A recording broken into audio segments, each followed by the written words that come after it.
Según los políticos, la población mundial puede dividirse de la siguiente manera. El 90% son borregos analfabetos que solo ven fútbol y son incapaces de desarrollar espíritu crítico. Un 9% son personas con educación y cultura, realizan profesiones útiles, están preocupados por el medio ambiente pero tienen bajos salarios y no tienen poder ni influencia. Un 1% restante se queda con todas las riquezas, destruyen los recursos naturales y explotan al 99%. Esta película pretende ser lo más objetiva posible, evitando cualquier juicio subjetivo u opinión dogmática que tergiverse los hechos. Esto es especialmente aplicable a los banqueros y a los políticos.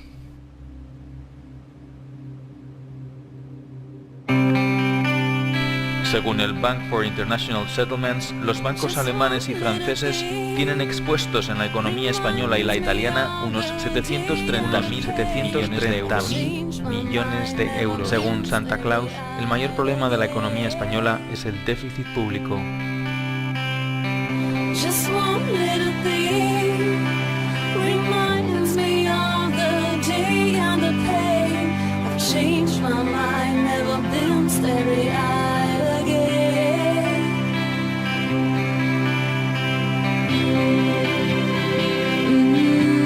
It's a stain, it's a stain.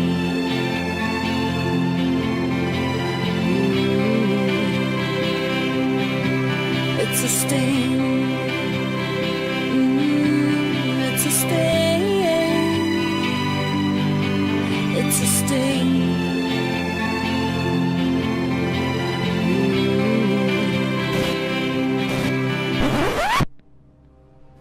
Bretton Woods.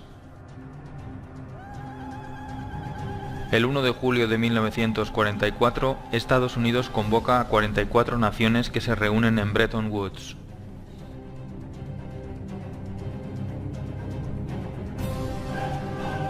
Se piensa que para llegar a la paz y a la prosperidad hay que implantar una política librecambista. En Bretton Woods se crean dos organismos clave en la economía actual, el Banco Mundial y el Fondo Monetario Internacional.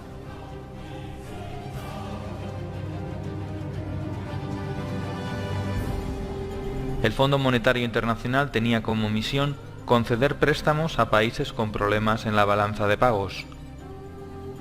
El Banco Mundial ofrecería préstamos para economías que hayan estado en guerra y que necesiten ayuda.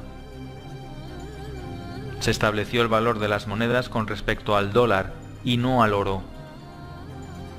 Tanto Roosevelt como Truman apoyaron sin fisuras el acuerdo buscando la paz y la prosperidad gravemente dañadas después de las dos guerras mundiales y la Gran Depresión. Rusia se opuso al tratado, al igual que la Asociación Norteamericana de Banqueros, los economistas Taylor Petty y John Francis Neyland y el banquero Latimer Gray. Todos ellos vaticinaron que si el Fondo Monetario Internacional se establecía en países con problemas económicos, este terminaría teniendo un poder absoluto sobre las soberanías nacionales.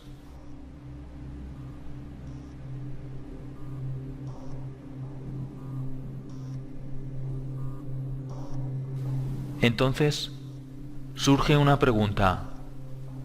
¿Qué es el dinero?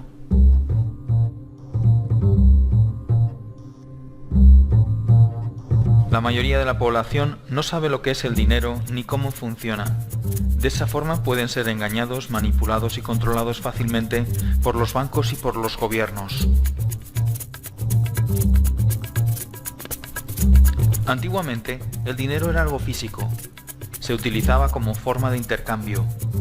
Cualquier cosa podía ser dinero.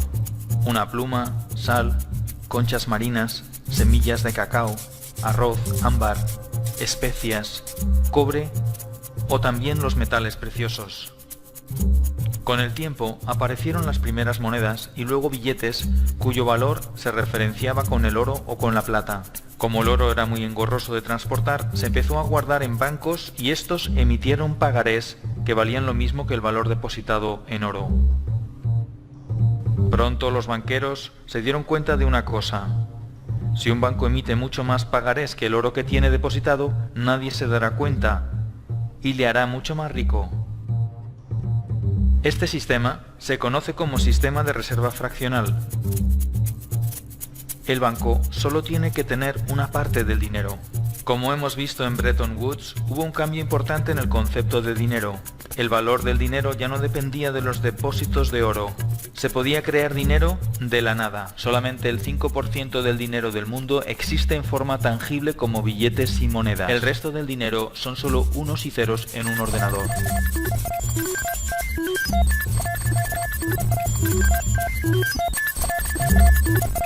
La actual política monetaria se basa en el sistema de reserva fraccionaria. Este sistema consiste en que un banco tiene derecho a prestar el dinero de sus clientes al mismo tiempo que tiene la obligación de devolvérselo cuando lo reclamen.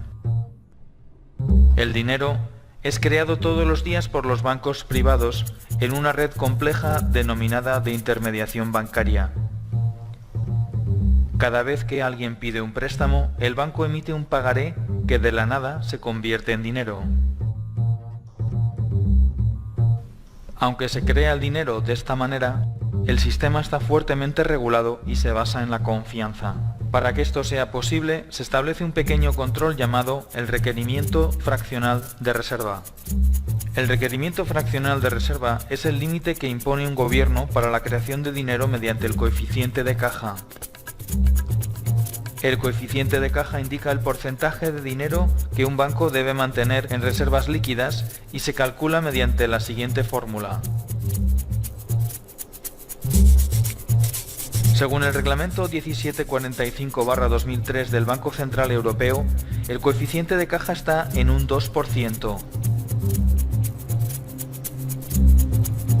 Sin embargo, según el artículo 4, los depósitos a plazo a más de 2 años se les aplica un coeficiente de un 0%.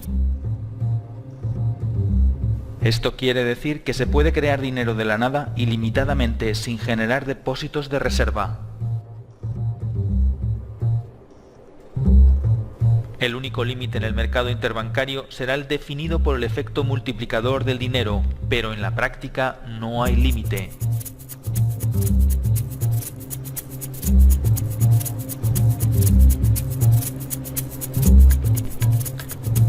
El efecto multiplicador define que por cada 1.000 euros se pueden crear de la nada 50.000 euros más. Es decir, por cada dólar o euro depositado se podían crear otros 50 más de la nada. Esto viene a ser un índice de la relación entre la economía real y la economía ficticia. En la práctica, el dinero lo crean los bancos privados cada vez que alguien solicita un préstamo. Es el prestatario el que aporta algo real, como por ejemplo su casa. Cuando un banco no puede pagar, se le rescata con el dinero de los ciudadanos. Cuando un ciudadano no puede pagar, se le echa a la calle con un desahucio legal y el banco se queda con la casa. Cuando los bancos no tienen dinero porque han agotado al límite su efecto multiplicador o bien porque su nivel de impago es muy superior, acuden a financiarse al Banco Central Europeo. El Banco Central Europeo es quien realmente hace la verdadera magia. Puede crear dinero de la nada y ponerlo a muy bajo interés y dárselo a los bancos. Ese dinero luego lo utilizan los bancos para especular, comprar bonos que el propio Estado tiene que devolver con mayor interés y prestarlo a intereses mucho mayores del 1%, generándoles unas plusvalías inmediatas por no hacer nada. De esta forma surge una pregunta ineludible.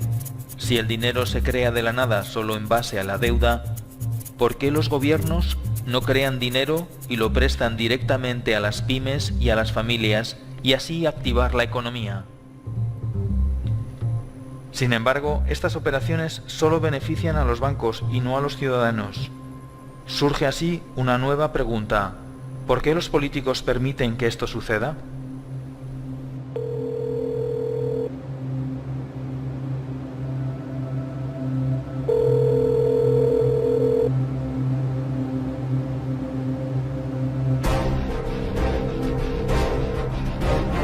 Teoría de las puertas giratorias.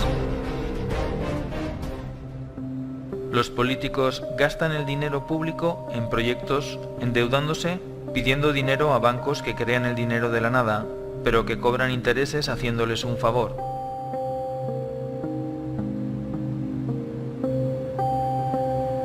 Este dinero generado de los impuestos de los ciudadanos y aumentado por nuevos préstamos va a parar a empresas amigas que diseñan presupuestos sobrevalorados mediante ingeniería financiera de forma legal.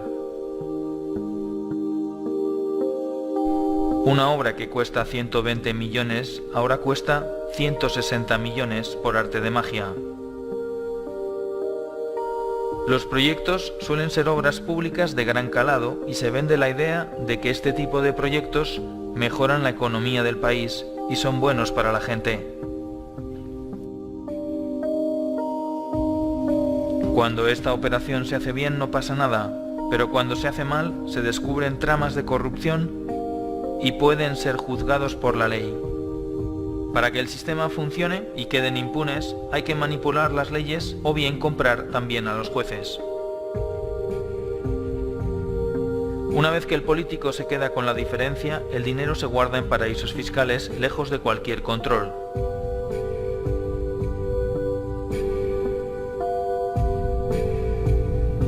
Las cantidades son tan grandes que incluso vale la pena pasar unos años en la cárcel.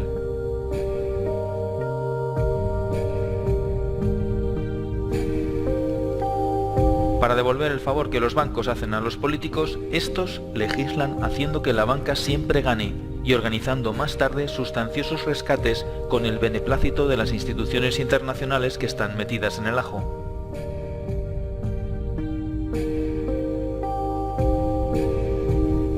A veces es un banco, otras veces es una multinacional, otras una gran constructora. Con estas operaciones se genera un déficit público insostenible, que no es otra cosa que una deuda contraída de la nada a través de un banco. Todo se hace muy complicado para que nadie lo pueda entender. Obviamente, no hay dinero para pagar porque se han contraído deudas inabarcables. Se vende la idea de que hemos vivido por encima de nuestras posibilidades. Como solución, se acude entonces a un rescate. El Fondo Monetario Internacional rescata al país priorizando el pago de la deuda e incluso cambiando la Constitución. Pero para aprobar el nuevo préstamo, que también se crea de la nada, se exige al país que aplique unas medidas que garanticen el pago de la deuda. Las medidas van destinadas a esclavizar a la clase media mediante la bajada de salarios y el cese de los derechos adquiridos. Se privatizan los activos del gobierno y estos pasan a manos privadas, a precio de chollo. Una vez que los políticos acaban su mandato, se incorporan como consultores a alguna de las empresas o bancos a los que han hecho un favor. Muchos de los altos directivos de empresas como Goldman Sachs, Lehman Brothers, JP Morgan, Morgan Stanley y los grupos energéticos terminan trabajando en los diferentes gobiernos y viceversa, confirmando una vez más la teoría de las puertas giratorias.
Da igual que sean de un signo o de otro, de derechas o de izquierdas, demócratas o republicanos, progresistas o conservadores.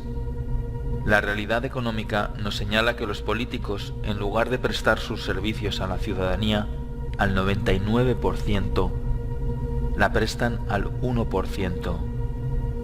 No es malo que la empresa privada y lo público estén conectados, pero es malo que los políticos trabajen solo para ese 1% y engañen al 99%, mientras ese 1% abarca la mayor y más contundente fortuna jamás amasada en la historia de la humanidad y la deposita, tarde o temprano, en los paraísos fiscales.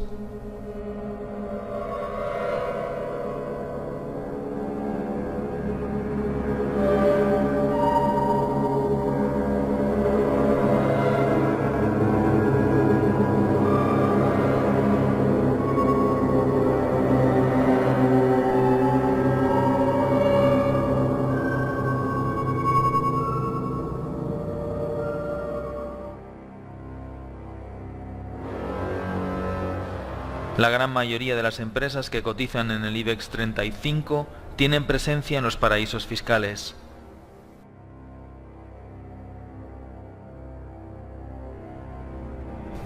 Los países pobres pierden anualmente unos 160.000 millones de dólares por no recaudar impuestos a las multinacionales que operan en sus respectivos países. Según Eurostat, las inversiones financieras destinadas a los paraísos fiscales provenientes de la Unión Europea en el año 2011 ascendieron a 58.900 millones de euros. Según The Global Financial Integrity, en el año 2009, los flujos de capital que acabaron en paraísos fiscales fueron un total de 903.000 millones de dólares.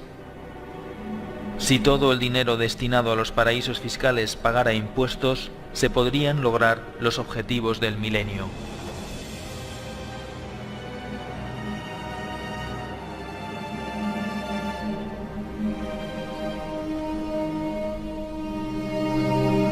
Como hemos visto, el principal problema de la economía no es el déficit público, ni siquiera la deuda. Todos esos males no son problemas, son consecuencias. El sistema financiero y las corporaciones multinacionales, al no encontrar un límite a su actividad, han corrompido el sistema político sometiéndolo a sus intereses, dando la espalda a las personas, creando un mundo cada vez más absurdo y esclavizante. Los políticos trabajan para los lobbies financieros, dejando al ciudadano cada vez más indefenso y pobre.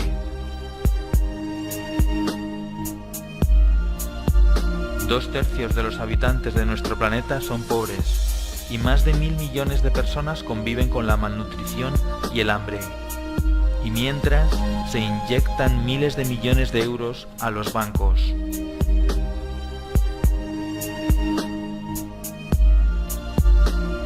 ¿Cómo es posible? El 99% de la población está cada vez menos protegida y es más vulnerable a ser explotada y padecer una miseria económica perpetua.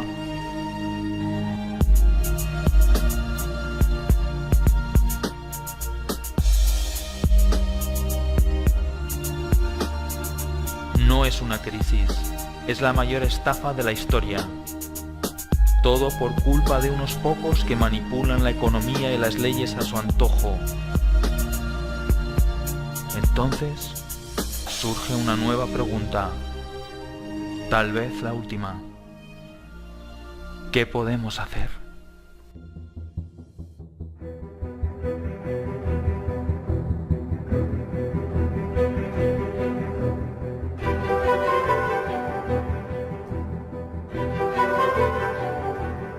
Creación de una tasa sobre operaciones financieras del 0,1%. Establecer un sistema de deuda odiosa para los casos de corrupción con un tribunal independiente que lleve a cabo auditorías sobre la deuda y sus acreedores. Acabar con el secreto bancario. Limitar la actividad de los paraísos fiscales mediante impuestos al capital circulante del 30%. Presionar a los partidos políticos para que reorienten sus políticas a favor del bienestar de los ciudadanos. Apoyar asociaciones que persigan una justicia más independiente del poder político y económico. Utilizar la banca ética. Presionar y participar en las organizaciones sindicales para contrarrestar el poder de las multinacionales y de las reformas laborales. Participar y apoyar organizaciones que fomenten la solidaridad y el comercio justo. Pon en marcha una iniciativa legislativa popular. Entérate de cuáles son las condiciones concretas en tu país. Participar y apoyar organizaciones que protejan el medio ambiente y propongan un modelo de crecimiento sostenible. No votes a los partidos mayoritarios. Lee libros e infórmate sobre la realidad. No te creas lo que te dicen los medios de comunicación, la mayoría están comprados. Piensa que la pasividad y el escepticismo son cómplices de la corrupción. Afíliate a un partido con el que estés en desacuerdo y trata de cambiarlo desde dentro. No utilices la violencia, utiliza la cabeza. Somos el 99%. Tenemos mecanismos para contrarrestar el poder. Somos más fuertes. Somos más. Es hora de entrar en acción.